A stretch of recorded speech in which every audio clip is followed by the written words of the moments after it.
Well, hello and welcome to our backyard garden in the South Carolina upstate. This is episode 33 for 2025. It's October 17th. Beautiful Friday morning, not a cloud in the sky. And we just finished our front yard video. It's about maybe 70 degrees or so. Just a beautiful morning. Couldn't be nicer. So a good time to take a look at our garden and see what's going on now that we're about a month into the fall season. We always start up here by the top of our little hillside by our garage, and not much to see in this particular area. These are all irises that will bloom next spring.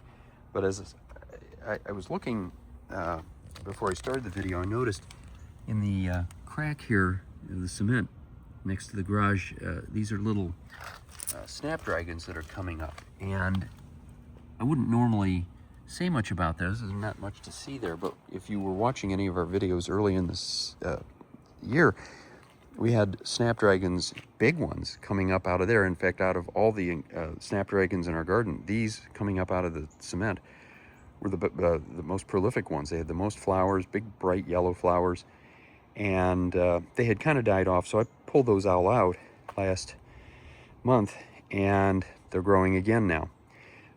Probably because the weather has cooled down a little bit. It's a little more favorable for them, but they're not going to do anything this fall, but it should be interesting to see if they come back next year on their own. We didn't plant anything, obviously, there. It's just the seeds just kind of washed their way into that area, and they've done very well.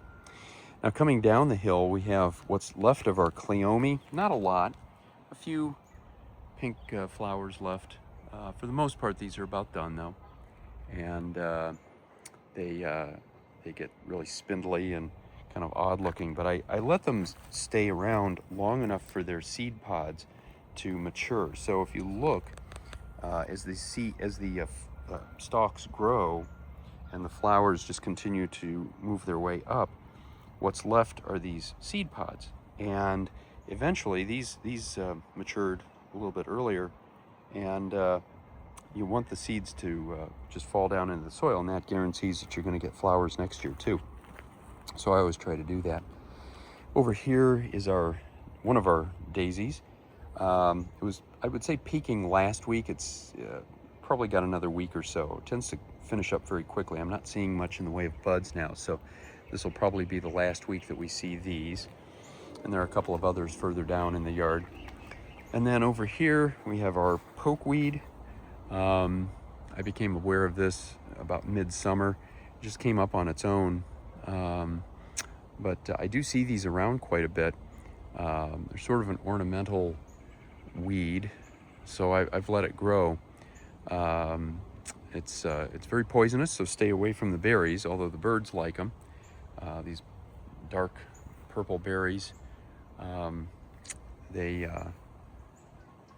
get little white flowers on them, which turn into green berries, which then turn into purple berries, and should come back next year, I think, from what I can tell. Got a knockout yellow rose here. We also have our cat plant here. This is Orion. He spent the night outside because he was a bad boy.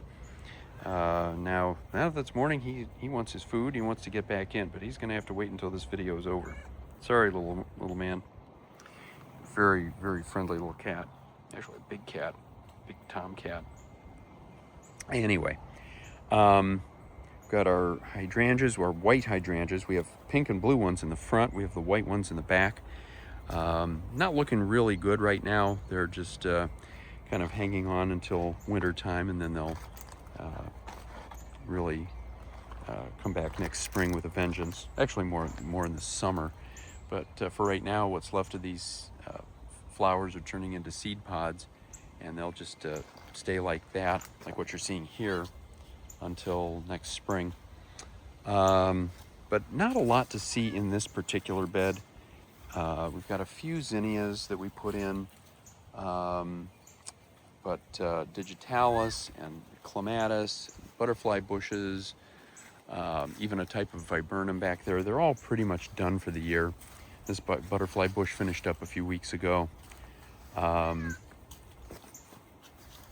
then we had Asiatic lilies here. So a lot of this stuff will come back next year. We have a big knockout rows here with red flowers and then a white clematis growing on top of it. So come April or May, that's going to be really worth looking at. So definitely tune in next year to see these videos, because we're going to do these again every week starting probably in February, as soon as we start getting flowers out in wherever in the garden. Usually the first thing that we see is daffodils in the front yard, and those will start blooming typically in the if you have a favorable winter, it might start blooming in mid-January. And then back here we get camellia, and then everything else kind of comes after that. Now this is probably the biggest impact flower right now in middle of October back here. This is one of our 6 azaleas, and for some reason this particular one has just gone crazy. It's blooming almost as much and as prolifically as it does in the spring. And the fact that we get it twice a year is fantastic. But that one just put out a few flowers. The other 5 that we have only put out a few flowers. This is probably the next most prolific one right here. And it is pretty, but Orion just will not leave me alone. He's hungry, so he wants to get in. But he's just going to have to wait. He's going to have to learn to be patient. So again, a lot of these azaleas doing very well. Other things that we've had during the year, a stilby, lamb's ear. We've got some hostas towards the back here, and wisteria. Definitely come back in the spring to see the wisteria. We've got a big one here, and we have a big one over on the other side of the garden. They don't look like much now. They just look like kind of a random vine, but they put out beautiful purple flowers when the time comes. And come across here, getting a lot of leaves down, so it's kind of hard to even see where the garden starts and the yard ends. But I've been trying to keep up with this as best I can. It's been a lot of work, but looks a lot better now than it did a couple months ago. Another daisy here. Some more zinnias just sort of hanging on for a little bit longer. Another big daisy over here. And then we have, this is one of our big, this is actually our biggest knockout rose in the backyard. I think it's done now for the year, but it's done very well this year. And another camellia here. It's starting to get some buds, and these will bloom probably, I would say, based on last year, I would say maybe early February. Big red flowers. We have 4 different ones. 2 of them have red flowers. 2 of them have sort of a pink, almost peppermint look to them. Very pretty. We have these wildflowers here that bloom off and on through the summer. I don't know the names of them, but they're very pretty. And we have a kind of a red variation over on the other side. And up here on the trellis, we have just a mix of jasmine, climbing roses, and clematis. I've tried to keep these cut back at least enough so that we can walk through here and they don't get completely out of control. I got a climbing rose here that's about done for the year.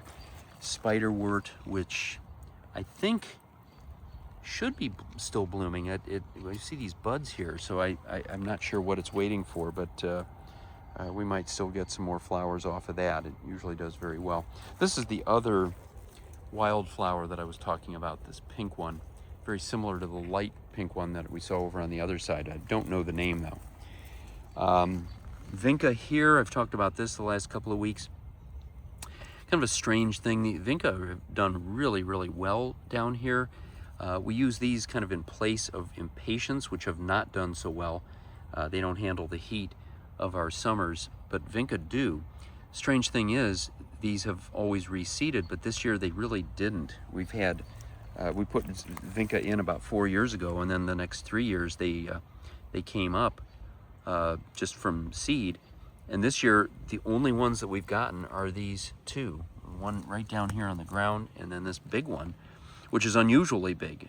Most of them are about half this size, but that is the entire crop of our Vinca plants for this year. It's kind of an odd thing. I don't know what they'll do next year, but we'll find out. Got a calla lily here. We have quite a few of those, but they're long since finished. They're more of a late spring flower. They look like big peace lilies. Absolutely beautiful things. Low maintenance, and they do very well, and they come back every year. You just really can't beat them. You got some tea roses back in here, pink, red, some other colors, but they're all done. Another daisy here, another camellia. And the last couple of weeks we've had some clematis blooming. They usually are just purely a spring flower, but we've had a few stragglers here in the fall. They just have not, we don't know why they come out in the fall, but it's just kind of the nature of a garden like this. And what else do we have? This butterfly bush. Now, as of last week, I said this was about finished. I didn't see any more flowers on it, and then this week, here we go. We've got at least a couple, these beautiful purple flowers up here, very tropical looking, and even a few more over here. I'm not sure why they're coming out again, but I'm happy to see it because it's a great color, and it just kind of tells us, okay, summer's not quite completely done yet. We'll come around back through here. This is the other wisteria that I was talking about. A huge plant. We put this in about 5 years ago, and it has done probably a little too well. It's growing up into our weeping cherry there, and I need to chop it back, but I don't have the heart to right now because I want to see the purple flowers next spring. So once those are done, I'm going to chop that back so that it doesn't take over the cherry tree. And back in here, I've been doing a lot of weeding the last few weeks. Kind of opened this area up a little bit, trimmed the tree back a little. It's a nice ash tree. We have one on each side. Just trying to enjoy this area a little bit more so that it's not just a weed-choked mess. We put in a lot of effort to really kind of finish this area it was about 5 years ago. It was right before COVID, I think spring of 2019. And originally the yard went from the house just straight down into the water, and the water level tends to rise and fall when we have heavy rains, especially some of the tropical storms that come in here or come through here periodically. And so the backyard would just be a big swamp at times, and at times that dock over there that you see would be completely not buried, but underwater. And so we decided to level this out and make it a terrace, and then just put stones down here so it isn't muddy. And it really has worked out very well. It was not cheap, but it's been a nice addition. Now, I think I mentioned this last year, but it's kind of washed away now, but our high water mark during Hurricane Helene, which was just a year ago, was right here. It was right at this crack. So you can see how high the water had come up. It was about 3 or 4 feet. And just for a small a pond like this, that's just amazing. There's not a huge watershed that goes into this. It's actually just a small stream coming out of a spring about half a mile north of here, and that's it. But you just never know what nature's going to have in store for you. Just kind of looking around. I'm going to do some in some of the videos over the next couple of weeks. I'm going to show some of the color that we get. We haven't quite started to get it yet. We have a lot of deciduous trees over on the other side, and when they start to turn colors in the fall, it's absolutely beautiful. So I'm going to kind of show that off a little bit when the time comes. But otherwise, back here we just have daylilies and canna and black-eyed Susans and some irises, and that's about it. I did a lot of weeding here over the last month, and I'm looking here in just the span of a month, a lot of things have started to come back. These are all weeds, some maple trees growing back in there, more canna coming up where I don't want it to. And so this is an area that I'm going to have to really be or make very high maintenance, because otherwise it's just going to get completely out of control, and I don't want that. I want it to look nice and get the most out of our garden. Now, having said that, too, I'm going to show off these climbing roses with the small pink flowers on them. That particular one's blooming really nicely. We've got one over here that I think is just about finished. We have one up on the trellis here, and we have another one up by the house that we're going to see in a moment. And those just keep coming back, very low maintenance.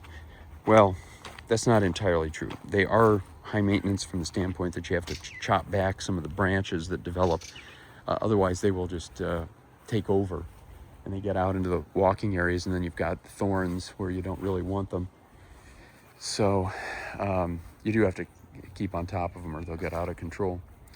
Now here's our excuse me, our tea olive. We use these as a border. They're about 3 times the size that they were when we put them in 5 or 6 years ago. And they do put out these little tiny white flowers a couple times a year, very fragrant. And they're just about done now for the year, but they should come back in the spring. And a lot of hostas working their way up the side of the yard here. And then roses over here. I knew that we were going to have some roses during the this past week, and we were going to end up missing them just because of the timing of our videos, which is always on Fridays or Saturdays. And so we missed those, but this one is still putting out flowers even this late. Very fragrant purple flowers. Now, I mentioned the vinca. This is a new one. I have not seen this until today. This is a purple or pink vinca. It's more of a pink, actually, dark pink.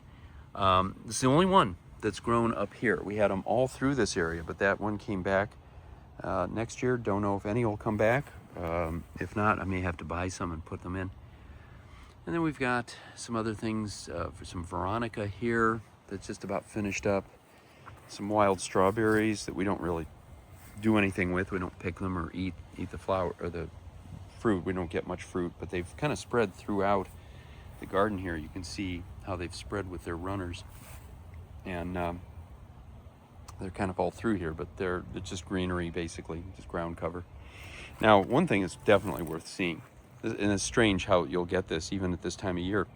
This gigantic white rose, this is about 5 inches across. This plant has not really done a whole lot this year, and now all of a sudden we're getting some big buds. You'd think it was mid-spring again, and leaves coming out. Not sure why, but I'm very happy to see it. Along with the marigolds up here. These seeds washed down from above up on the porch back in the spring, and they've done very well on their own. We've got a couple lilacs here that are done certainly for the year, and then tomato plants growing up on top of those. Looks like 3 more that are ready to pick, maybe 4 that are ready to pick. Let's see what we got here. These started out as grape tomatoes, and they've, when I say grape, they're just sort of an oblong type of tomato, a little different than cherry tomatoes, which are usually just little round ones. And these are done very well. They're kind of strange though. I don't understand why. I don't know that much about tomatoes really, but they've kind of developed from a really nice edible flower or fruit into these kind of tougher, sort of hard tomatoes that really aren't that great to eat. I don't know why. These are also another example, kind of like the vinca, of something that kind of reseeded itself for several years and then just stopped doing it altogether. We had big tomatoes up in this area that were putting out hundreds and hundreds of cherry tomatoes, and they just stopped. Last year we had fewer. This year we haven't had any at all. It's just kind of strange how that happens. A lot of daylilies through here, and here's another fun thing. This is the kind of thing that happens with a garden. You get these little surprises that make it interesting. Every week I come out here and I see something different that I'm not expecting. Daylilies, normally late spring, early summer. Here we are. We got a big cluster of buds coming up off of this one. Why now? I don't know. Probably because the weather is more spring-like right now, but usually they time themselves out a little bit better than that. Just sort of strange, but fun. And we've got more climbing roses here. They'll come and go, but we're still getting, you know, a decent number of them. And every once in a while you'll see these little tiny berries, little seed pods that are left over. These, I've mentioned this before, these come out in both light pink and a dark pink on the same branch when they first come out, but then the sun quickly fades them. So by the time we see most of them, they're usually just the light pink, but you do get both varieties. I think up here near the top,